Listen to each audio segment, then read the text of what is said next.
What's up, everybody? Welcome to Podcast Now, Back to the Past. I am Alex, and I am joined by a very, very special guest here in Applerski, and we're here to discuss Grand Theft Auto 3, a game that I think actually we kind of come from two different walks of life on, and we're going to do the same thing we kind of did in the Doom video last month. We're going to just talk about whether we've played it before, our experiences playing it again in 2024, and take it from there. But, if you guys are interested in my guest here, I'm going to have all his information in the description if you want to check out his channel. A great guy, a great content creator, and does things pretty differently, in terms of the content to my stuff. So, man, thank you so much for being here. I know, again, we do come from two different walks of life with GTA 3, but thank you for joining me on this video. Absolutely, man, and I got to thank you for having me.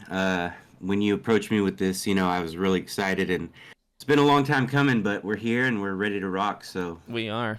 So, I'll just quickly, I think yours might be more interesting of a story than mine. I never played this game. I got into GTA later. GTA 4 was probably the one that I, fully embraced. I have played, the San Andreases and Vice Cities of the world, but 4 was kind of the one that really got me into GTA, and I wouldn't even call myself, the biggest GTA fan, of them all, but with GTA 6, coming on the way, and I wanted to be ready, right? So, GTA 1 and 2, they do exist in their games that maybe I'll play one day, but I figured let's go through as many of these GTA games as we can, and let's start with, the one that really jumped into what we think of GTA now, right, with GTA 3. So in terms of my short story is that, this is the first time I've ever played the game. I played it through PS2. Well, you can tell your story in just a second, but that's pretty much it. I decently enjoyed it. I think I got some hot takes. I think I have some hot takes that even you might not see coming, but that's kind of my story up at least till now. So what do you got? What's your history with GTA? My experience is that I became a gamer like 1989. I was 4 years old, right? So I've been a hardcore gamer like pretty much ever since. Well, GTA 3 came out when I was in high school, and I was still a hardcore gamer, but I was like very, very much into skateboarding. So I didn't get a PS2 at launch. It was kind of like it was like second to my skateboarding, right? So I played the first one. First of all, I played the first in 97 or whenever it came out, 96. And it was very hard to find. Like, it was banned in sales wise. You couldn't get it. And I ended up coming across it at a little rental store anyway. Played it, loved it. Played GTA 2, loved it. And then it was quite a few years later that GTA 3 was announced, and I remember I still had subscriptions to magazines and stuff, and I seen a little preview of Grand Theft Auto 3, and they were switching it into the 3D era, and I was like, oh my god, I have to get a PS2 now, and it was like a year out, it wasn't even coming out for a while. PS2 had just came out. What made me get a PS2, really, I bought Tony Hawk's Pro Skater for PlayStation 1, and back then it was different. We didn't have the internet, so we didn't know what we were getting, really. It's kind of weird. All the previews for Tony Hawk 3 were showing off the PS2 version, and I was either too young or didn't realize that everything they were showing was the new system version. I was expecting that on PS1, so I got it, and I was completely destroyed inside. And I was like, all right, I got to get a PS2. Plus, Grand Theft Auto 3 is coming out, so is Metal Gear 2. I got to get one. So I got one, and funny story, on my birthday, I didn't get Grand Theft Auto 3, even though it was out for a couple of weeks. I didn't get it with my PS2 because my grandparents, they're super religious, right? And I didn't even want to ask them to buy me a game called Grand Theft Auto 3. I was just too afraid to even tell them what the game was about or anything. Ultimately, it didn't matter because on my birthday, the game came out late October, I believe, of 2001. And on my birthday, which is November 17th, my cousin had came over. We had a dinner, and he's 10 years older than me, right? And he's like, hey, I know you got the PS2. He's like, after dinner we'll head down to Target, and you could pick any game out you want. And I was like, in my mind, I didn't say it. I was like, all right, I'm getting Grand Theft Auto 3. So I got it. My best friend in high school, he was the only other person that was really on the gaming level I was. And I told him I got it, and he was like, dude, you have to bring it over this weekend, right? So I take my PS2 over there, and actually it recreated one of the clips that we're showing on the video, uh, of his first reaction to the game after the opening cutscene and everything, right? And I started a fresh game, of course. Like, I don't even think I had a memory card anyway at that point. All I did is like right after that very first cutscene when you're on the bridge and 8 Ball breaks you out or whatever, and you just get in the car, and they switched it for the definitive version, by the way. The car in the original version was facing like towards the flaming wreckage, so you had to kind of back up and do a reverse 180 and take off. Like, and all I did was that got in the car, did a reverse 180, and started driving. And my friend like lost his mind.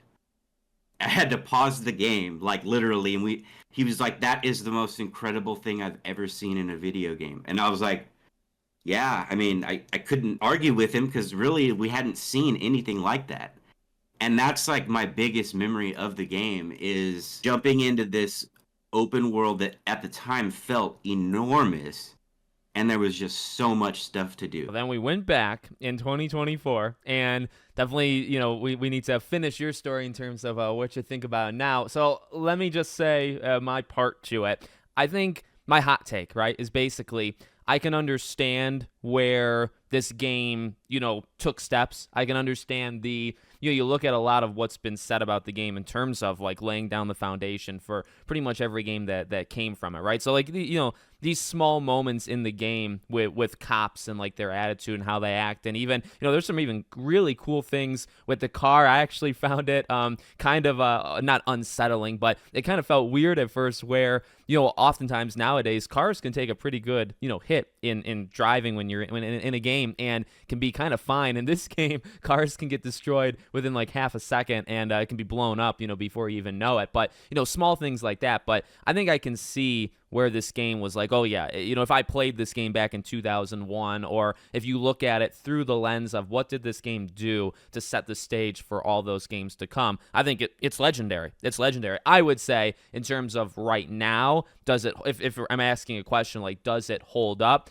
I don't exactly think this game held up. Maybe it's because I've played like other recent open world games, or even on this channel, I played Watch Dogs, and I've even played like the prototypes and Infamouses, and this game I wouldn't say is nearly as fun as them, but I can respect the little things with, a lot's been said about newer Rockstar, right? With like the mission variety kind of lacking, right? That's a big thing even in like a Red Dead 2. That's one of the only criticisms with Red Dead 2 or like a GTA 5 is the mission variety. The mission variety in 3 is actually pretty good. Like, yeah, you're generally doing the same things, but especially kind of in like the second half of the game, they mix it up and you're doing quite a lot of different stuff. So maybe, to the people that are not happy with where it's at right now, I actually say it was pretty strong back then. But yeah, I mean, I think it is an incredible world for what it is and for the time period. I think it can be an absolute blast. Like, I was laughing. Like, it often came to the driving. There was a lot of like interesting things that happen to me where you can get like clipped in this game, and your car will do things that you don't really expect cars to do in games now, but it actually almost feels more realistic. Like if your car gets clipped and you're really like spinning kind of uncontrollably, that's probably more realistic, than a lot of games now. It's just not what we're used to now, right? It kind of it feels more tight, it feels better now versus then. But things like that, kind of made me laugh and kind of made me say, oh, product of the time, but also kind of enjoyable. So I mean, that would be my hot take. I didn't really take to the unspoken or not speaking protagonist. I mean, I think the story is actually pretty interesting and pretty cool, again, especially for the time, and jumping around from character to character. I thought that was also pretty darn cool. It really boiled down to walk to an area, hear like a 20-second cutscene, or oftentimes the character would disappear, right? You meet a character, you do a couple missions, then all of a sudden you go back and you're just reading note cards, which that character just left you a laundry list to do. Kill this person, do this, do that. You would do it, you would go back and you would find another, notes. Like, where the heck did these people go? So yeah, I mean, there was definitely pros, there were definitely cons. I think it's roughly the game I thought it was gonna be, like revolutionary for the time. Well, could you convince somebody, it came out recently? No, it shows a lot of signs, of aging and of, those kind of mechanics that just wouldn't hold up nowadays. But this was an important game, right, for the time and for setting things up for putting into that 3D era. And even the comments we're gonna read played later on in this video, like if this was your first game of this ilk, like it was a very, even you know, as you just said, right, very, very special game for when it comes out, and just like kind of eye-opening, where it's like, oh my god, a game can even do that. Looking back, it's like, well, games can do a whole lot more now, but at the time, right, this was something kind of crazy. Correct. And I'm glad that you mentioned the driving, feeling, almost better than a lot of open world games do now, because that was my one takeaway actually of my playthrough this time around. Because honestly, like, out of all the Grand Theft Autos, and you know me, like, I'm a huge Rockstar fan. Like, they're my favorite developer. Like, I've played every one of their titles. There's not one I dislike, really, to be honest. But Grand Theft Auto 3 is actually probably the game I've revisited the least of all, and that's why I wanted to replay it and also play the definitive edition, because, there was so much bad things said about that, and I was like, you know what? I've heard there's been updates. Let's check it out. This is a perfect opportunity for me to go back and play it and see how I feel about it now. And you are right. Like, a lot of those things, like, I don't know if I've ever told you this, Alex, but I disdain silent protagonists. Like, I cannot, like, if that game came out today, it would be a huge problem for me. I cannot play games with silent protagonists. It has to be very special for me to get into that, right? And I think, like, BioShock would be a good example. Yeah. Right? Like, but when it came to Grand Theft Auto 3, like, I didn't care about the character I was playing as, because I felt I was that character. Yeah. You know what I mean? So I'm coming up, when people are telling me things to do, I'm thinking in my head, how am I going to do them, right? Right. The driving is still, to this day, that's the one standout, I would say. Like, it's really good. Like, other than the damage, and I used to get so mad when it first came out, because I was like a stickler about having my car in pristine condition. I'd go to a pay and spray and, like, back out of it, and someone would clip me and ruin my trunk, and I'd be so mad. The trunk would, like, fall off. Like, if you get hit once, like, half of your car freaking just falls off. Yeah. Right. So, but anyway, like, yeah, the driving definitely holds up still. The shooting, even, to be honest, like, the shooting even at that time was like, ugh. Yeah. Like, it had a lock-on system, there was no... Yeah. And what's crazy about that is now they have some of the best shooting mechanics in all of video games, right? Yeah. With their physics and everything. Like, what they learned from that game, just from... Even if you just take that game to Vice City, how much they enhanced it, even though it's the same graphical engine, right? There was so much more, like, added to realism, as far as, like, you could shoot tires out, you could shoot windows out. That's what I love about Rockstar so much, is they have so much attention to detail. Even going back to GTA 3, like, I noticed a lot of things replaying it that I completely missed back in the day, because we didn't have the internet really to look up, oh, well, if you go here and do this at a certain time, you're going to get a mission. Right? Like, and GTA 3 has those things, and I didn't experience them in my original playthrough, like the hidden phone call missions. I don't know if you even seen those. Or like, you get into a vehicle that you just think's a vehicle and it triggers a mission. Like, those types of things, right? It's crazy. Well, I want to kind of touch on two different points you said. The sense of realism is, again, something that I think you can realize no matter what year or era, right, you're playing this game in, because, again, first time I'm ever playing it, very early on, I think actually the very first thing you do, or you can do, is get a taxi, right? Like, that's like the first vehicle, and you're immediately said, hey, you can just do taxi missions, right? Easy way of making money, and you're just going around picking people up, dropping people off. I had no idea, and I was like, this is a pretty realistic, like, small time side mission type gig. If you get into an ambulance, which I actually did that much later in the game, because I really kind of stayed away from the like law enforcement vehicles, but when it came to an ambulance, you press R3, and all of a sudden you can do pick up people that are injured and stuff, and it's like, oh my god, like, that kind of sense of realism is something that should, I think, be applauded. And to one small thing you said is, the ability to handle it how you want. Number one, I would completely agree with the silent protagonist kind of being you thing. I think actually that's a really good point. one thing I noticed when playing it, and then I even watched like other people, because like I was kind of doing things roughly the same way. If I could get away with doing something in a car, which included, say, eliminating people, if I had to eliminate people, if I could do that in a vehicle, I did. But there's other ways, right? And so I would, I watched other videos of people handling it, and that's something I learned almost secondhand. Is, man, the amount of different ways, especially I think later on in the game, because it's more open in terms of, hey, take out this whole thing or take out this whole group or whatever, and you can kind of handle it with what weapons you want, or different positioning of your character. You can maybe be higher up on somebody. I mean, that's actually one of the reasons I think I found that out. I think I just ran into somebody, took them out. I watched a video. A person like went on like a ledge and like perched up right with like a sniper and shot the person. And it's like, oh man, I handled that completely differently. So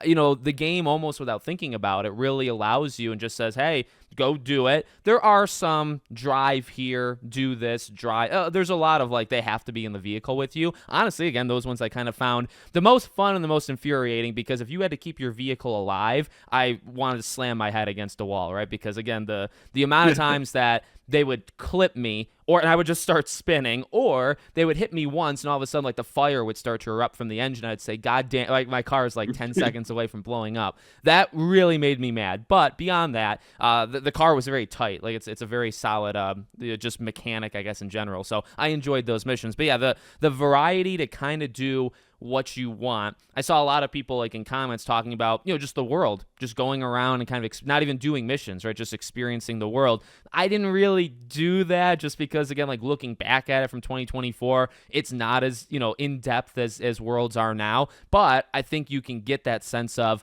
kind of doing whatever you want. I think that comes through in the missions, as well as just, people that play and say, I just go around the world. I didn't even do missions. I kind of just experienced it. I think it's always a sense of, handling things however you want to handle them. Going back on what you mentioned about the world, that was another point I wanted to make too, is even playing it now with the limited amount of things that like pedestrian dialogue and stuff like that, I still felt like I was in a living city.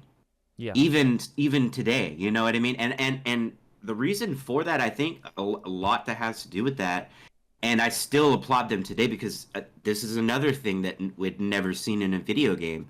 The radio station. Yeah. Like, yeah. All the different channels, the commercials, the chatterbox radio, which, by the way, some of those conversations were actually real callers. I don't know if you know that or not. Like, I didn't. No. Laszlo set up this thing where people would call in, and he would use the craziest calls that he got and put them in the game. Like, oh my God. Yeah, so some of those were actually real, like, stories or whatever. But that, I think the radio and,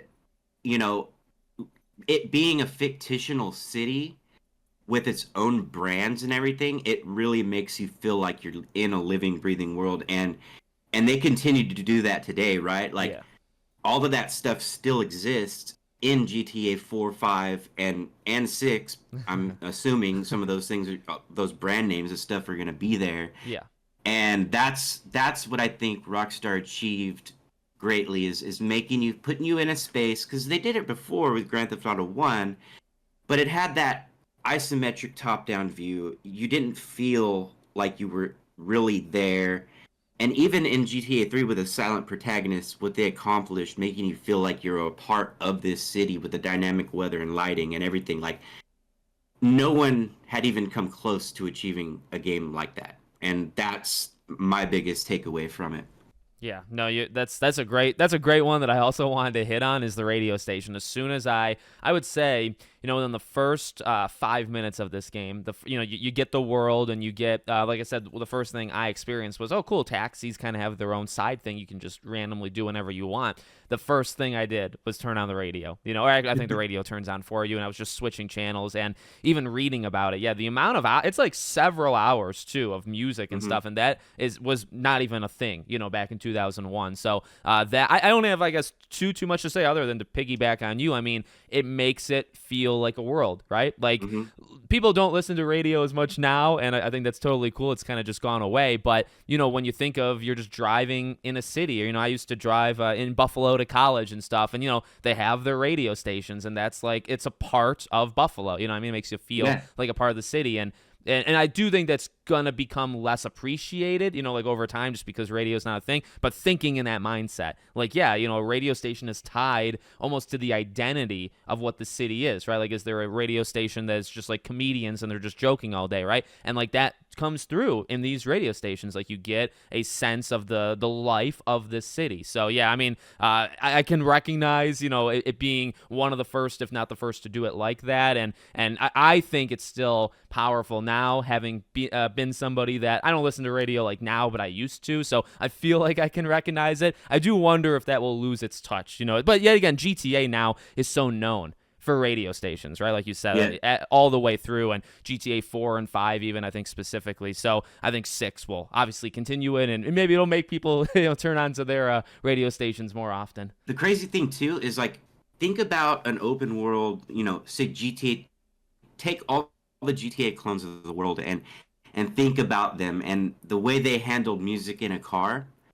They didn't have talk radio. They didn't have commercials in between songs. Yeah. You literally get in a car and it's a playlist. Yeah. And you could change the channel to a different genre of music, but they had no filler in between to make it feel like, and I'm talking current day, other than GTA, right? So that was just incredible, and still remains to be to this day. So yep. No, you're right. And I'd say another part I kind of want to touch on was just the jumping to different sections of the city, right? And I guess almost piggybacking on the world. I think the world does actually feel pretty big. Now, once you drive enough in it, because you're going to be kind of backtracking and you go back basically the same like hub locations, right, to get the next mission, I think you get familiar with the city. So it, at least to me, right, it started out, at least in the base, like the first one, it starts out where, oh my God, this is huge, and I wonder how far, goes left, right, up, down, all that stuff. Then you start to drive and you say, oh, I actually think I have a pretty good like lay of the land, especially because, you do a lot of backtracking. But the game, I would say now, I don't know story-wise if I think it's all that great in terms of why you're jumping from character to character and location to location, but it does have a good pacing method, I would say. The pacing is solid, where it says, okay, you've done enough of this stuff with this person, or you've experienced this part of the city enough, we're going to throw something at you that, in terms of what they do, not maybe a huge fan, but okay, we're going to get you now to the next location, and so things are just going to look different. And now the mission structure, again, things tend to open up as the game goes and whatnot. We're going to change it on you a little bit. And so I just wanted to kind of throw that out there, where I liked the pacing of when they jumped you around in terms of the story. I mean, overall, I don't think the story's good. I think the characters are actually kind of fine. Again, the silent protect, I think he's cool, and I think it's cool just to, go up and just get this laundry list of who they want you to eliminate. But I don't think the story is anything special. I think the voice acting is definitely serviceable. Even nowadays, I would say it's actually pretty good. Well, they had, at the time, they don't do this anymore because they learned from their mistakes.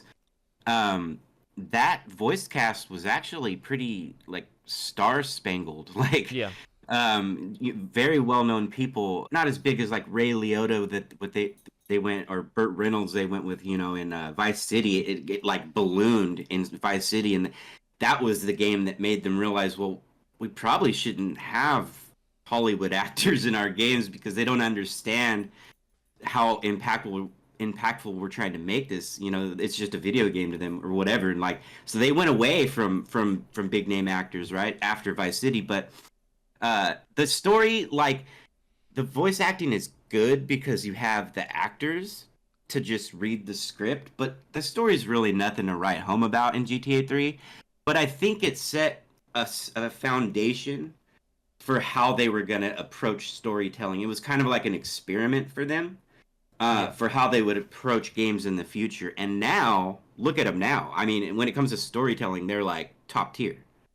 So GTA 3 was like, for them, as much as it was for us, an experiment of what a game of that magnitude can be and turn out to be. Well, actually, one thing that kind of surprised me was the opening. The opening, I was like, oh my God. I actually think the opening sets bad expectations, for the rest of the game. Because the opening is kind of like high flying. The opening, like, has the twist, right? And it's like, there are twists in the rest of it where, like, you're the final mission of, like, that first kind of wave is you're going to be sent out to die. You don't know it. You kind of get stopped, and that's when you jump islands, right? So, there are twists, but they're not not well done. Like, why the No. girl, it was a Maria or whatever, right? Like, she, she was flaunting that you two were dating, and that made the guy mad, and so now he wants to kill you. It's like, well, why would you even say that? And Hmm. also, I just did all of these missions for this guy, and now he wants me dead. And then the next mission, you kill him. So it's Yeah. like, it's that is the pacing there is kind of fast, actually. But in terms of the quality, I think that's just extremely messy and extremely quick. Again, I think to get you to the next place, that's totally cool. I think you could have probably handled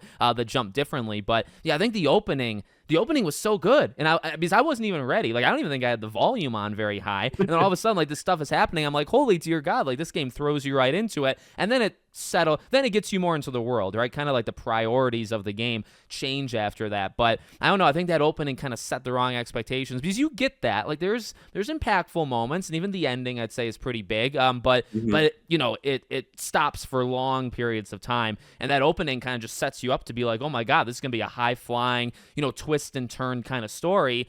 And there are twists and turns, but it's very disjointed, and then it rushes it at times, right? So it didn't do the greatest job of setting it up, but that's not to take away from the opening, because I think the opening is kind of epic. I'm with you there. Definitely. Like, especially like how you said, Salvatore, he's like telling you, you do this mission and you're part of the mafia, and then you do Yeah, the mission, and then he basically sets you up to kill you. Like, yeah, and then immediately the very next mission is you going to kill him, yeah, right? Well, what I think in Rockstar's defense for that is, I think they were expecting players to spend more time doing, side activities in between main missions. yeah, But I think they were getting ahead of themselves. They didn't realize that none of us as players were gonna know that we could do all these things, right? Because right, there was no hand holding, as far as like, the game holds your hand in no way, shape, or form. No, and no Rockstar game ever really has, right?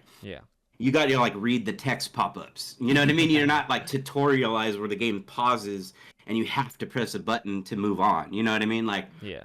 so I Well, even the think I phone think thing, right? Like, I did some of the phone missions, but they'll lock themselves out depending on where you are, and yeah. like, you can choose which order generally. Like, if there's multiple names on the board on the map, right, you can jump in, but then eventually you'll do all those missions and they'll be locked out. You'll have to do the other ones. So yeah, there's a sense of freedom, but yeah, if you're just kind of going back, or even if you, like, the way I'm thinking about it, right, it's like just literally looking at the story is like, everything's all good and well. He likes you. I don't know if you like him because you don't speak, but everything's going good, and then all of a sudden, because this girl, for whatever reason, said that you two were a thing, now he wants to kill you, and then the next mission, to swear your allegiance to a new group, now you have to kill him. And it's like, oh, I didn't actually mind it. I almost felt the silent protagonist thing came in handy there, because it's like, maybe you're supposed to feel allegiance to him. I never did. So it's like, when I was No. told kill him, I was like, okay, cool. It's just the next part of the story.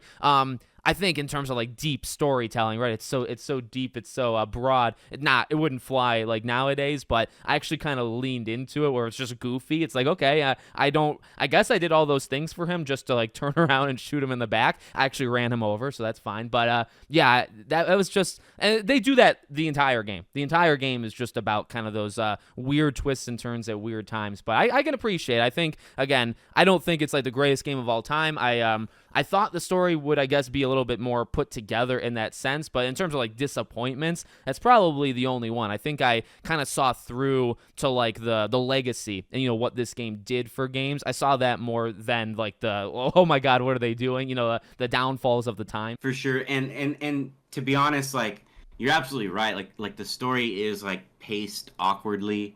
And you're playing a silent dude, right? And I didn't care about any of the characters. You know what I mean? Like, it was more about me, even playing it again today. Like, it was more about, okay, I have a job to do. How am I gonna do it? Because, to be honest, like, today, like, that game is not easy. Like, you have to like figure out like a way, not a specific way because it's open, but like your best way of handling certain missions. You have to like figure that out through trial and error, right?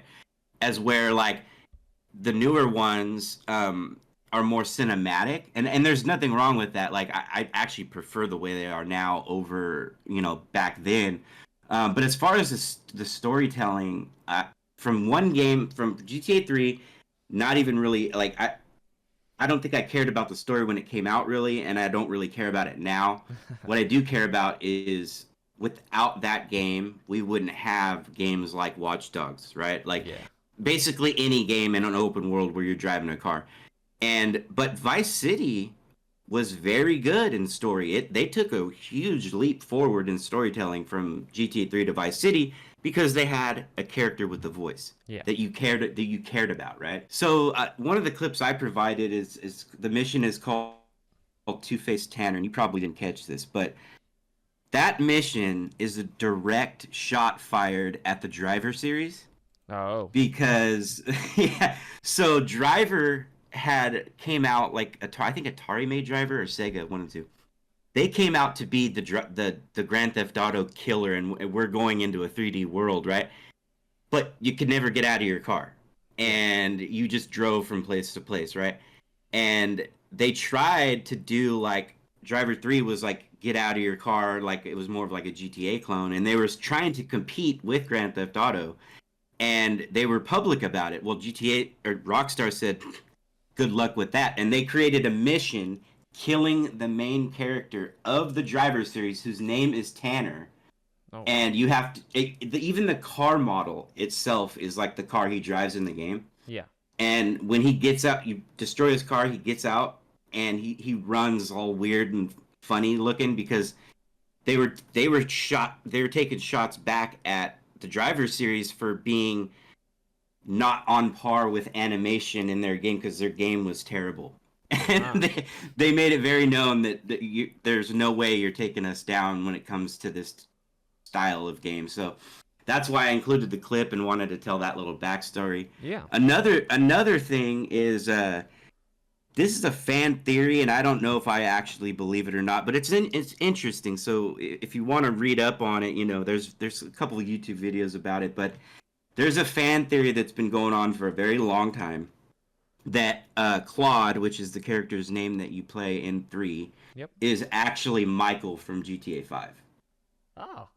That's weird. Yeah, and if that, I mean, I could see it. They do like even though different graphical style, right? But like they are kind of the same, even though the dude doesn't talk. Like I'm not discounting it, but I'm not saying it is either. But it's interesting. It's an interesting fan theory. Yeah. All right, let's go through some of the comments we got. Remember, for these kind of bigger videos, I try to do one a month. I don't know how often it's going to kind of go starting in August, but I do still want to do these longer videos. When I do them, we try to have you guys write in, tell your stories playing the game. So check Podcast Now, my main channel. I always put a post, and then Back to the Past, I put a post. And you can just leave your stories, and I'll read them and show you live in the video here. So we're just going to kind of rapid fire through all of the comments. I'll show them on the screen, and then we can kind of talk about if any stood out. So I can never get into it until the controversial trilogy release, and I thought it was spectacular. I wish they made open world games like this small today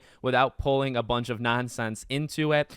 We have GTA 3 was my low-key first experience with GTA. I would say it's in the top 10 list when it comes to most influential open world games of all time, in my opinion. I was probably about 9 and used to play this all the time. My favorite thing to do was ride around in the coolest car and just cause mayhem rather than do the actual story challenges. Good old days. The old games had something that the past couple don't. Not just nostalgia. I still love the franchise, but 3, Vice City, and San Andreas are the best.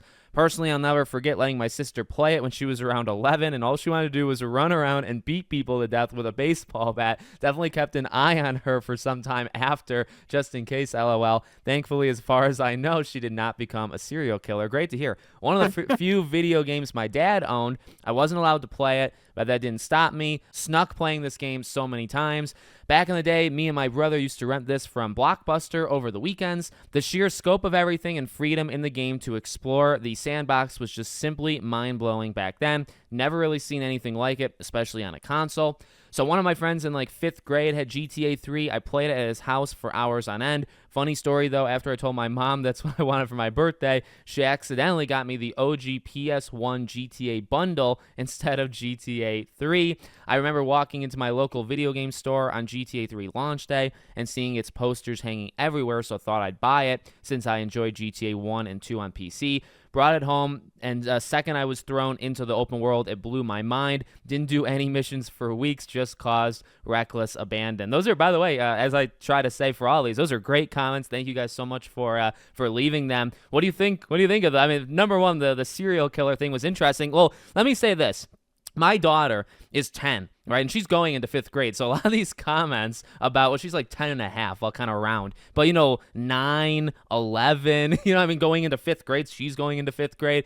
Kind of, I mean, look, I'm not one to like block the violence and whatnot. And I don't actually look at this game nowadays, obviously, as violent, right? Kind of just almost surreal, right? Seeing it from a little bit of an older view where it's like, man, my kid is the age that a lot of these people, first played the game. And it's like, she doesn't really play games, but she's into like the Five Nights and Poppy's Playtime and stuff, different eras and whatnot. But no, the great comments again. Yeah, for sure. Those are comments that I can definitely relate to. Some of my friends that probably those were their impressions, right? Like, oh, I went to my friend's house on the weekend to play it because I had people coming over to play it because not everyone had a PS2 yet at that time. Yeah. And and so my little brother, so I have 3 younger brothers, right? The middle of the 3, he's 5 years younger than me. GTA 3 was the game that got him to be a gamer, and he is still to this day a hardcore gamer. And he always brings it up. He's like, I'll never forget when I went to Grandma and Grandpa's, because I lived with my grandparents at that time. Yeah. And I sat on your bed and you were playing Grand Theft Auto 3, and he was like, I don't know, 6, 7 at the time. He's like, I will never forget the first time I laid eyes on that game and thinking how there was nothing like it. And he's like 6 and 7 and thinking this in his head. You know what I mean? Yeah, and he always brings that story up. So yeah, like that, all of those comments are great. Definitely resonate with me for coming from that time where I experienced it, when it was new. Well, it's always cool to see, like, this was a heavily influential game, like, afterwards going forward for all these other games. It's always cool to see, because everybody's kind of got a different story, right? With like games that get them into it, or like you just said with your brother. Like I think I did that kind of for Bully. That was, I think, for Rockstar, that could have been the first one that I did. My friend, he had like a bunk bed. It was just hanging out. I remember being over his house. He was playing Bully, and I was like, what the what the heck is this? Even like me growing up with Sly and all that stuff. Like, everybody's kind of got different stories. GTA 3 would definitely be. It's not that for me, right? But for that to be the game that kind of hooks you, or for it to be the one where it's like, oh my god, my first experience in X type of genre. Like mine was kind of prototype when it came to like an open world, like sandboxy game. It was kind of prototype, and that like opened up the whole world to me. For it to be GTA 3, very, very special and very cool. Definitely. And it's crazy too at that time what we were getting outside of Grand Theft Auto 2. Like as I was playing GTA 3 again, it immediately took me back to those times of playing it when I was in high school. But it made me remember as well. So GTA 3 was the second game I got on my PS2. I bought the PS2 with Tony Hawk 3, and then I got GTA 3 like a couple weeks later. Then like 3 weeks later, the first game I ever pre-ordered, because we didn't have a GameStop yet until like around that time the PS2 came out. Yeah. And was another legendary title I played 3 weeks after Grand Theft Auto 3 was Metal Gear Solid 2. Oh, wow. Yeah. Wow. Yeah. You had the big ones just back to back. That defined. Yeah, just back to back, man. It was crazy. The PS2 era was something else, man. Like, and the amount of legendary series that came off of that console generation that most are still going it's insane. I do want to throw out whether to kind of end this video, whether I show a picture of it or not. I have so I actually bought GTA 3 on Xbox. I saw it in store, and it's the one where it's like it doesn't even look like a game. It's got like the full cover on both sides, and it's whatever, like it comes with like the map, or like inside, like it's a heavy thing inside it. So I have that. I just want to kind of game preservationist here. I have it later, and I actually did not know when I bought it. I don't know why I didn't look into it, but you can't play that on the Series X, so it's not backwards compatible. So I was like, whatever, cool to have, looks cool, whatever edition of the game it actually is. And then so played it on PS2 instead. But I did not play it through the definitive. I think that's also what was kind of cool about this experience with you. We kind of played. Actually, we did the same thing with Doom with Wicked and I. We're actually so far when I have my guests on here, we always play it differently, from the other person. So that's I really don't think it made much of a difference. without getting too into mine, like I enhanced it in some way, but not much. I really tried to keep it like what was this like playing it on PS2 in terms of the looks. I didn't want to like up-res it in a lot of ways, almost at all. So I just kind of wanted to throw that out there. But I was impressed by the looks and the faces. Yeah, it puts me back into that era. I can't say I necessarily like how the faces look, but it I don't know, it brings you into that era of nostalgia, which I can appreciate. Yeah, and for me, I went with the definitive edition because I played the original, Yeah, right? So I was like, well, I might as well play the remaster now that I have a reason to, because I had no intention on buying that thing. yeah. But now I'm kind of glad that I did, because Vice City and San Andreas are there too. And Vice City is actually my favorite. Well, no, it's not. GTA 4 is my favorite, and I'd say best Grand Theft Auto game ever made. But Vice City holds a special place in my heart, and I'm gonna go through that one again, and probably San Andreas as well. But to your point, the faces probably look better in the original version, if I'm being honest. Oh, really? Yeah, like I noticed in the definitive edition, like a lot of the characters' heads looked too like smaller than they were in the original game. I don't know if that's just me or what, but yeah. Interesting. Rockstar did not always. They were never the graphical powerhouse back then that they are now. Yeah. Yeah, no, they definitely took a step up in just a couple short years, after GTA 3. Well, again, I want to thank Aplersky for being here. Again, great guy, great creator. I'm going to have all of his stuff in the description if you want to check out his channel. And, man, again, thank you so much for coming on this retrospective. Not a problem, Alex. Thank you for having me. It was a blast going down memory lane, and hopefully we can do it again in a different game in the future. For sure, for sure. So you guys let us know what you think in the comments. As always, make sure to subscribe to both channels, bell icons turned on, and we hope to see you all on the next one.